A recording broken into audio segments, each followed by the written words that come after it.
వైకాపా అధ్యక్షుడు వైఎస్ జగన్మోహన్ రెడ్డి వ్యాఖ్యలపై మాజీ ఎంపీ విజయసాయిరెడ్డి స్పందించారు. ఈ మేరకు ఎక్స్ వేదికగా ఓ పోస్ట్ చేశారు. నేను వ్యక్తిగత జీవితంలోనూ విలువలు, విశ్వసనీయత, క్యారెక్టర్ ఉన్నవాడిని. అందుకే ఎవరికి ఎలాంటి ప్రలోభాలకి లొంగలేదు. భయం అనేది నాలో ఏ అణువులోనూ లేదు. అందుకే రాజ్యసభ పదవిని, పార్టీ పదవుల్ని, రాజకీయాలను వదులుకున్నా అని పేర్కొన్నారు. ఆవేదనగా ఉందంటాడు, రాష్ట్రం క్లిష్ట పరిస్థితుల్లో ఉందంటాడు.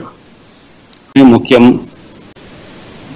చెప్పే తీరి, అబద్ధాలు చెప్పు, మోసం చేయి, మన స్వార్థమే ముఖ్యం, మన అవసరమే ముఖ్యం, మన స్వార్థం కోసం మనం ఏం చేసినా తప్పలేదు, ఏం మోసం చేసినా తప్పలేదు అని చెప్పి నేర్పించే వ్యక్తి ఎవరైనా ఉన్నాడు ఈ ప్రపంచంలో అంటే చంద్రబాబు ఒకడే.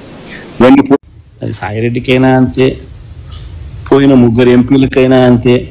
ఒకవేళ నువ్వు చెప్తా అన్నట్టు ఇంకా ఒకడో వారో ఇంకా పోయే కార్యక్రమం జరిగితే వాళ్ళకైనా ఇంతే.